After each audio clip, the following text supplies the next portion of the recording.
Thank you. I like to create an awkward tension in the room on purpose because I used to do it by accident.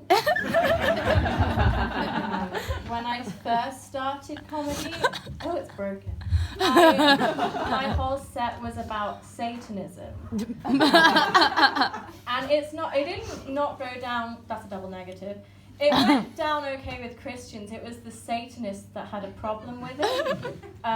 Someone came up to me after a gig once and they had like the Satan symbol tattooed on their neck. And they came to tell me that I was doing Satanism wrong and that I was reading the wrong satanic Bible. So I gave that one up. I think I peaked at 8 years old. I've been declining ever since. Like at 8, I used wingdings. And now I just use Times New Roman and I'm incapable of love. I'm very insecure, and I worry so much about all the things that I'm insecure about that about not telling people that I just tell everyone. I'm sort of a chronic oversharer. Like I met someone the other day and they came up to me and they were like, oh my God, last time I saw you, you told me and all of my friends that you don't know that you have a UTI. I still have it. And no one that I went out with on New Year's has spoken to me since. And I think it's because I told them I used to barbecue children. And I didn't mention that I meant on Sims, not in real life. So now we get to the poetry segment. And I'm aware that that's not usually very popular. I was at a concert the other week and they had a comedian on to warm us up and he said, do you want a 15-minute poem about Godzilla or a 15 minutes of jokes? And everyone said jokes. And he went, I heard poems. So that's very much my vibe today. So what I love the most are people that aren't insecure but should be. And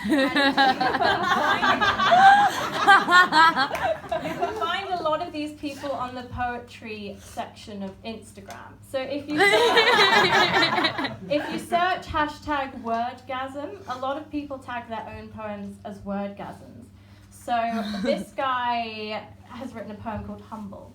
And he's tagged it as wordgasm, poemgasm, and hashtag poet of the day. So I'll read it for you. Standing on a stage in front of a crowd of people rooting for me. If a thank you were offered to me, I shall always turn around and bend the knee and thank everyone who trained me. Then walk towards the crowd and past the crowd because I am little humbled me. So he's rhymed me with me 4 times there. So I've rewritten it for him. I just think he's struggling a bit with sort of rhythm and form. So I've rewritten it for what I think that he's trying to say. Here we go. I'm a humble person. Being humble is my jam. Sometimes I write poetry about how humble I am. I can't wait to achieve greatness and have crowds idolize me at my shows. I'll get on my knees to sink to their level and say, hey, I'm still humble, bros. I'll walk into the crowd and they'll part like the Red Sea. They'll scream my name, but I'll walk past because, hey, I'm just little old humble me. I turn back to look at their faces. I see their streams of tears glow brighter. I smile at my glorious impact. I truly am the superior poetry writer. I brandish my knife and slip their innocent hands. They weep at my humble feet. I feed them my superior, humble blood. Please for mercy become obsolete. The competition perished now. I have achieved greatness. I thank those who came before me for allowing me to be famous. Thank you.